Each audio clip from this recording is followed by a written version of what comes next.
할렐루야! 말씀을 사랑하고 그 말씀이 알매서 멈추는 것이 아니라 삶이 되기를 소망하는 성도 여러분, 오늘은 가스펠 프로젝트 신약 6권의 5과를 나누도록 하겠습니다.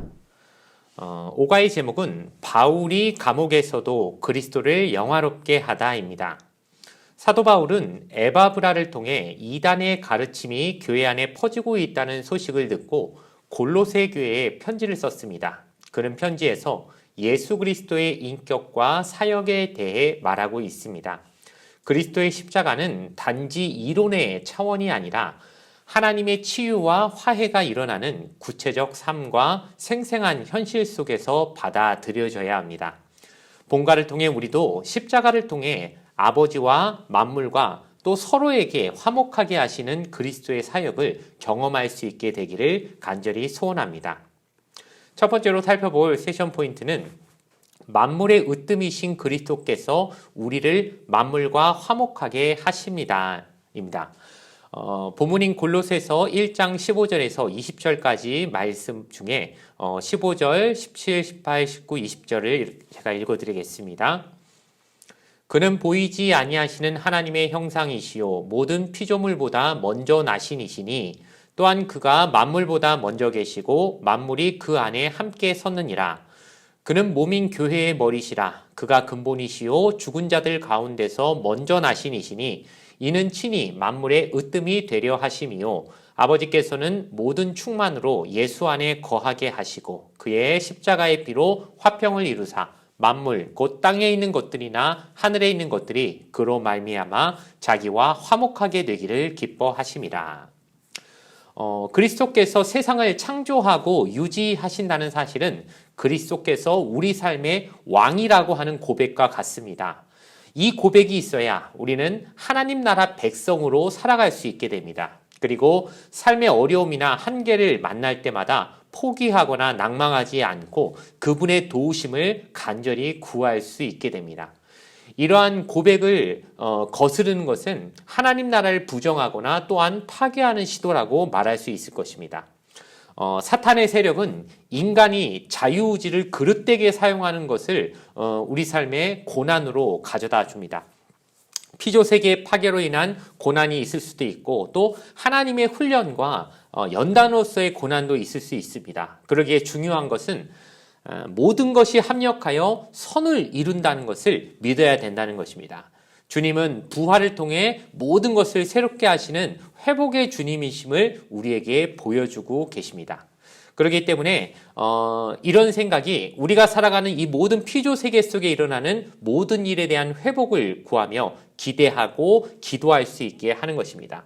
동시에 우리가 피조 세계를 보면서 바로 이 피조 세계가 우리가 하나님이 우리에게 저 피조 세계와 화목하게 되기를 원하시는구나. 우리의 화목의 대상이 되어야 되는 것이 바로 우리가 살고 있는 이 세상 모든 우주 만물, 자연들이라고 하는 것들도 꼭 우리 그리스도인들이 알아야 할 줄로 믿습니다. 두 번째로 살펴볼 세션 포인트는 만물의 으뜸이신 그리스도께서 우리를 하나님과 화목하게 하신다는 것입니다. 본문은 골로새서 1장 21절에서 23절까지 말씀입니다. 전에 악한 행실로 멀리 떠나 마음으로 원수가 되었던 너희를 이제는 그의 육체의 죽음으로 말미암아 화목하게 하사 너희를 거룩하고 흠없고 책망할 것이 없는 자로 그 앞에 세우고자 하셨으니 만일 너희가 믿음에 거하고 터 위에 굳게 서서 너희 들은 바 복음의 소망에서 흔들리지 아니하면 그리하리라. 이 복음은 천하 만민에게 전파된 바요 나 바울은 이 복음의 일꾼이 되었노라. 우리는 거룩하고 흠없고 책망할 것이 없는 자로 그렇게 선포되고 있습니다. 이것은 마치 재판정에 갔을 때 무죄 선언을 받듯이 이제 당신에겐 죄가 없습니다 라고 하는 그 선언을 듣듯이 우리에게 영원한 자유를 선포하신 것입니다. 이것은 바로 우리와 하나님과의 관계가 다시 화목의 관계로 바뀌었음을 의미합니다.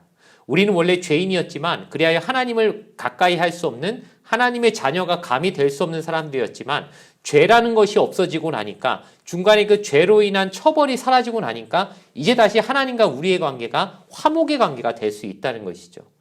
바울은 이러한 관계 변화를 의롭게 되었다. 신학적인 용어로 칭의로 표현하고 설명합니다. 그래서 의롭게 된 우리는 이제 하나님과 화평을 누리게 됐다라고 로마서 5장 1절에서도 말하고 있는 것입니다. 우리를 화평하게 하신 분은 바로 예수님이시죠. 예수님이 우리의 삶을 하나님과 화목할 수 있는 관계로 이끌어 가실 것입니다. 우리를 하나님의 자녀로 선포하시고 그런 삶을 살아가게 하시는 것이죠. 즉 우리의 신분은 이제 죄의 자녀가 아니라 하나님의 자녀라고 하는 변화를 받게 된 것이고 하나님과 우리의 관계도 완전히 바뀌고 변화되어지는, 그러나 이것이 거기서 멈추는 게 아니라 삶의 변화로까지 이어질 수 있게 되어야 된다라고 바울은 우리에게 가르쳐주고 있는 것입니다. 그러므로 말씀을 듣되 그 말씀에 순종하며 그 말씀을 실천하는 것까지 가는 신실함이 우리에게 당연히 필요하겠죠.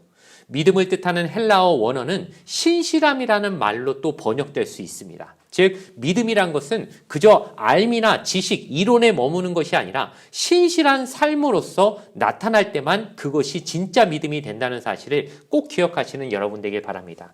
그러므로 주님이 우리에게 보여주신 모험처럼 신실하게 십자가에서 순종하신 그 주님의 신실하심이 우리에게도 그대로 나타날 수 있는 그러한 믿음의 삶으로 살아가게 되시기를 주님의 이름으로 부탁을 드리겠습니다. 마지막으로 살펴볼 것은 만물의 으뜸이신 그리스도께서 우리를 서로에게 화목하게 하신다는 것입니다.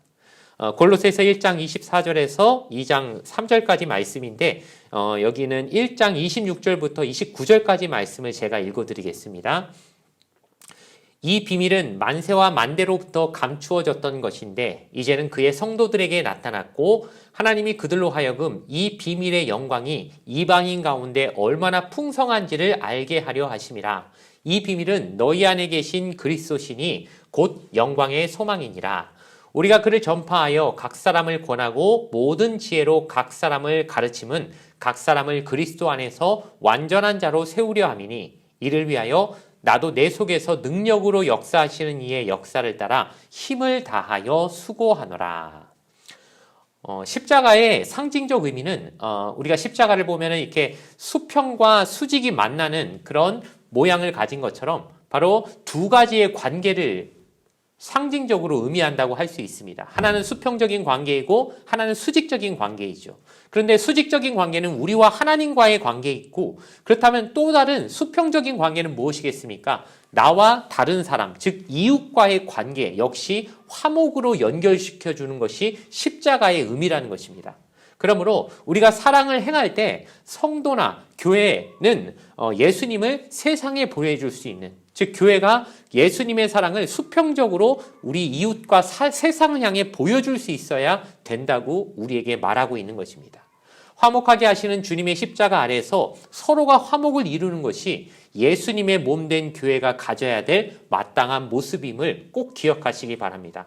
그런데 그 사랑이란 것이 말과 혀로만 하면은 진정한 사랑이 될 수 없습니다. 그래서 행함과 진실함으로 하라고 바울 사도는 말하고 있는 것이죠. 먼저 사과하고 먼저 용서를 구하고 먼저 다른 사람을 배려할 줄 아는, 즉 내 자신을 먼저 돌아보는 태도를 가져야 할 것입니다. 하나님은 우리를 의롭게 하셨습니다. 막힌 담을 허무시고 우리를 찾아오셨습니다. 즉 하나님이 우리를 위해 먼저 담을 허신 것처럼 우리도 우리 이웃과 세상을 향해 먼저 막혀있는 담을 허무는 사람들이 되어야 될 것이고 먼저 화해의 자리로 나아가고 먼저 용서를 해주는 사람들의 걸음을 갈 수 있게 되길 바랍니다. 그것이 바로 우리가 의로워졌다는 증거이고 하나님의 의를 가진 삶, 즉 하나님의 의를 이룰 수 있는 삶이 되었다는 진정한 변화를 의미한다는 사실을 꼭 기억하시는 우리 모든 성도님들 되기를 주님의 이름으로 간절히 부탁을 드리겠습니다. 이제 말씀의 이 과의 결론을 내리려고 합니다.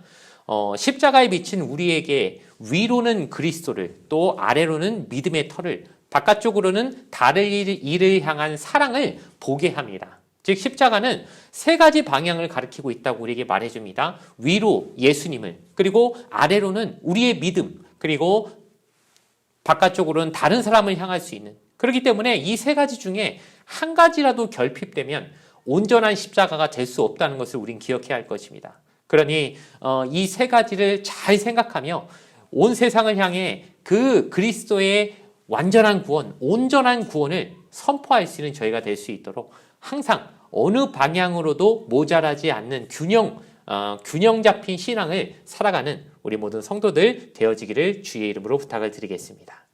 이제 본가를 위한 하나님의 계획과 우리의 사명을 마지막으로 살펴보려고 합니다. 하나님은 우리를 세상에 화목을 전하는 전령으로 부르셨습니다. 우리가 세상에 전할 것은 우리 자신의 것이 아니라 하나님께로부터 우리가 받은 것들입니다. 예수님께로부터 우리가 받은 사랑을 전하는 것이죠. 그러니 우리의 역할은 전령입니다. 전하는 자들입니다. 내 것을 전하는 게 아니라 내가 하나님께 받은 것입니다. 그러기 위해서 우리의 사명 3가지 정도로 정리해 보려고 하는데, 첫 번째는 만물 가운데 있는 것으로 그리스도께 영광을 돌리는 삶을 실천해야 할 것입니다. 하나님이 우리에게 주신 자연 만물은 아무것도 없는, 그 안에 어떠한 생각이나 그런 정신이 깃들어 있지 않는 것으로 우리가 생각할 수 있지만, 그것이 아니라 그 안에도, 만물 안에도 하나님을 바라볼 수 있는 것이 있다고 성경 우리에게 말하고 있죠. 그러니 가벼이 대하고 자연 환경을 막 훼손하고 아무런 의미 없는 것으로 막 우리가 환경을 우리 마음대로 쓰고 싶은 대로 다 하고 오염시켜도 되는 것으로 생각하는 것은 전혀 그리스도인이 바라보고 가져야 될 가치가 아니라는 사실을 우린 꼭 기억해야 할 것입니다. 그러니 그 만물이 하나님의 영광을 드러내고 있는 것이다 라고 소중히 여기고 아끼고 그것을 잘 조성하려고 노력하는 그 실천이 우리 그리스도인의 삶에서 있게 되기를 바랍니다. 두 번째는 과거의 죄책감을 십자가를 통해 극복해야 한다는 것이죠. 우리가 이미 저질러버린 죄에 관해서 우리가 마음속에 짓누르고 있는 무거운 돌과 같은 죄책감이 있다는 것, 많은 분들이 고민하고 있는 부분입니다. 이미 지나가 버린 것, 그것을 어떻게 할 수는 없지만 여전히 죄책감을 해결하지 못하고 있는, 하나님의 자녀고 교회를 다니고 있지만 여전히 과거에 저지른 죄에 대해서 그 죄책감에서부터 묶여있는 것을 하나님은 원하지 않을 것입니다.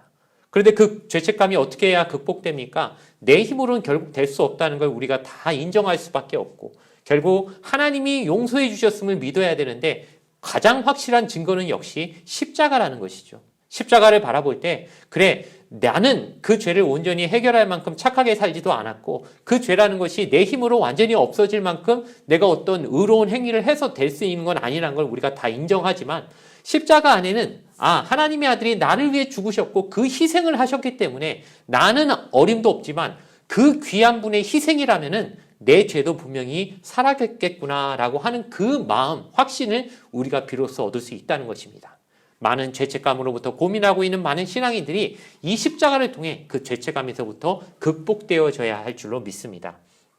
마지막으로 사랑과 화목을 주시는 그리스도의 구원을 간증해야 될 것입니다.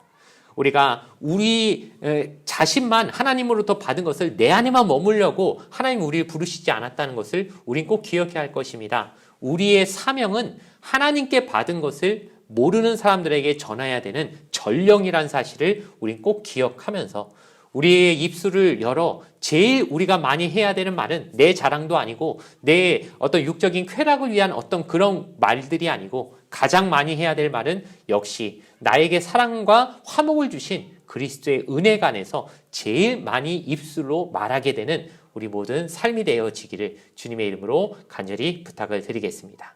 이제 구역군과 가스펠 프로젝트 신약 6권의 5과를 모두 마치려고 합니다.